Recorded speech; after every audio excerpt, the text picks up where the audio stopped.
Puji Tuhan, Shalom. Selamat berjumpa kembali dalam Renungan Sejenak pada hari ini. Renungan Sejenak pada hari ini saya ambil dari Kitab Kejadian, pasal 14 ayat yang pertama sampai dengan ayat 12. Demikian bunyi firman Allah. Pada zaman Amrafel, Raja Sinear, Ariok, Raja Eleasar, Kedorlaomer, Raja Elam, dan Tideal, Raja Goyim, terjadilah bahwa raja-raja ini berperang melawan Bera, Raja Sodom, Birsya, Raja Gomora, Shinab, Raja Atma, Shemeber, Raja Zeboim, dan Raja negeri Bela, yakni negeri Zoar. Raja-raja yang disebut terakhir ini semuanya bersekutu dan datang ke lembah Sidim, yakni Laut Asin. 12 tahun lamanya mereka takluk kepada Kedorlaomer, tetapi dalam tahun yang ke-13 mereka memberontak. Dalam tahun yang ke-14 datanglah Kedorlaomer serta raja-raja yang bersama-sama dengan dia, lalu mereka mengalahkan orang Refaim di Ashiterot Karnaim, orang Zuzim di Ham, orang Emim di Syawe Kiriataim, dan orang Hori di pegunungan mereka yang bernama Seir, sampai ke Elparan di tepi padang gurun.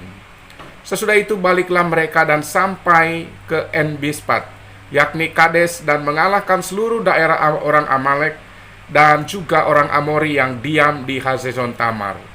Lalu keluarlah raja negeri Sodom, raja negeri Gomora, raja negeri Atma, raja negeri Zeboim, dan raja negeri Bela, yakni negeri Zoar, dan mengatur barisan perangnya melawan mereka di lembah Sidim.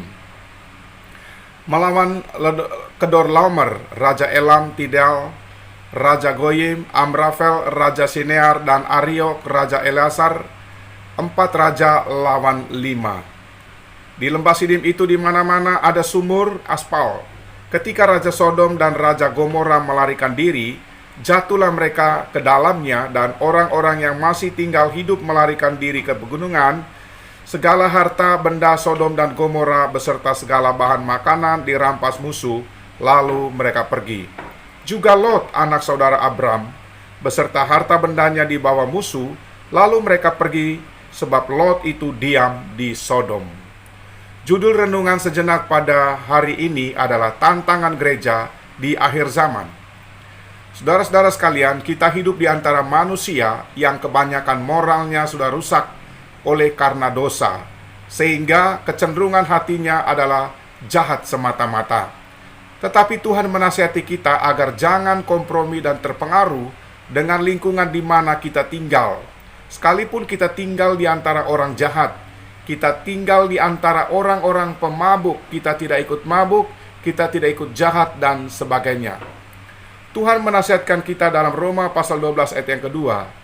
Dikatakan, janganlah kamu menjadi serupa dengan dunia ini, tetapi berubahlah oleh pembaharuan budimu, sehingga kamu dapat membedakan manakah kehendak Allah, apa yang baik, yang berkenan kepada Allah, dan yang sempurna. Sama seperti ikan di laut, sekalipun mereka tinggal di air asin, tetapi ketika kita menangkap dan mau memasaknya, kita harus menggunakan garam supaya ada rasa enak di lidah kita. Saudara-saudara, Lot memilih untuk tinggal di antara orang-orang Sodom dan Gomora yang jahat hatinya. Hal tersebut menjadi tantangan bagi Lot dan keluarganya yang bisa membuat mereka terseret dan terhanyut di dalamnya. Mereka ditawan oleh musuh, tetapi oleh kemurahan Tuhan, seorang hamba Tuhan yang bernama Abram atau Abraham berusaha mencari, merampas, merebut mereka, dan membawa Lot dan keluarganya kembali selamat dari tangan musuh. Kalau kita perhatikan di ayat 13, pasal 13 ayat 13, di situ dikatakan, adapun Sodom sangat jahat dan berdosa terhadap Tuhan. Di sini kita melihat bahwa Lot memilih untuk tinggal di antara Sodom dan Gomora, yaitu tempat yang dikatakan dalam Alkitab itu adalah tempat yang jahat di mata Tuhan. Dari bacaan ini kita melihat ada 5 musuh atau tantangan besar bagi gereja Tuhan di akhir zaman. Tantangan yang pertama adalah materialisme. Materialisme ini maksudnya bahwa manusia menjadikan materi sebagai prioritas utama di dalam hidupnya. Ini adalah tantangan yang pertama bagi umat Tuhan. Jangan sampai umat Tuhan menjadikan materi atau uang menjadi prioritas utama di dalam hidupnya. Memang dalam 2 Timotius 3 ayat 2 di situ dikatakan bahwa manusia akan mencintai dirinya sendiri dan menjadi hamba uang. Artinya prioritas manusia di akhir zaman ini adalah uang. Sementara Tuhan Yesus mengajarkan kepada kita dalam Matius 6 ayat 33, di situ dikatakan, tetapi carilah dahulu kerajaan Allah dan kebenarannya, maka semuanya itu akan ditambahkan kepadamu. Musuh yang kedua atau tantangan yang kedua gereja Tuhan di akhir zaman ini adalah hedonisme. Hedon kalau dalam bahasa Yunani adalah enak, nikmat. Artinya manusia berusaha mengejar kenikmatan, tak peduli apapun resikonya. Orang cenderung melakukan seks bebas, yang penting enak. Orang cenderung mengkonsumsi narkoba, menjual narkoba, yang penting untung, yang penting menikmati hasilnya. Jadi sekalipun ada resiko berat di akhir daripada apa yang mereka lakukan, tetapi prinsip mereka adalah yang penting nikmat. Mereka siap melakukannya, sekalipun hal itu bertentangan dengan firman Tuhan.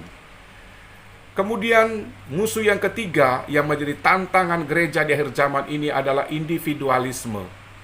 Jadi manusia tidak peduli dengan orang lain. Manusia cenderung egois, tidak peduli lagi dengan sesamanya. Apalagi di zaman teknologi ini. Pada waktu berkumpul satu dengan yang bersama-sama, tapi masing-masing sibuk dengan handphonenya masing-masing. Sehingga tidak ada komunikasi, tidak ada kebersamaan di dalamnya. Sama seperti kelikir. Sekalipun berkumpul sama-sama, tetapi mereka tidak ada kebersamaan di dalamnya. Tantangan yang keempat atau musuh yang keempat gereja Tuhan di akhir zaman ini adalah sekularisme. Sekularisme ini maksudnya bahwa manusia berpikir dan fokus kepada hal-hal duniawi. Hal-hal duniawi ini adalah hal-hal yang bertentangan dengan kehendak Allah. Mana kalau menurut 1 Yohanes pasal 2 ayat 16-17 bahwa keinginan duniawi ini bertentangan dengan keinginan Allah. Jadi sekularisme merupakan sebuah tantangan bagi gereja Tuhan. Kemudian yang ketiga, yang kelima adalah sekularisme. Ini merupakan musuh yang kelima yang menjadi tantangan bagi gereja Tuhan di akhir zaman ini. Sekularisme. Artinya orang-orang Kristen yang berusaha bermain aman. Mereka ikut kegiatan rohani dan juga mereka ikut kegiatan rohana. Mereka menyembah Allah, tetapi pada waktu-waktu tertentu mereka terlibat di dalam penyembahan berhala. Jadi sekalipun hal itu bertentangan dengan Allah, yang penting mereka bisa diterima di segala kalangan, baik itu kalangan yang bersifat rohani maupun kalangan yang bersifat rohana. Jadi Bapak Ibu Saudara yang dikasihi oleh Tuhan, gereja harus sadar, atau kita harus sadar bahwa kita belum berada di sorga. Kita sedang dalam perjalanan menuju tanah air sorgawi.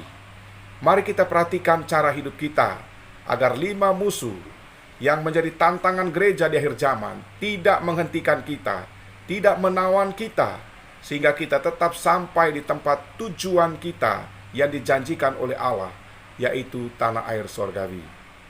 Demikian renungan sejenak pada hari ini. Selamat beraktivitas.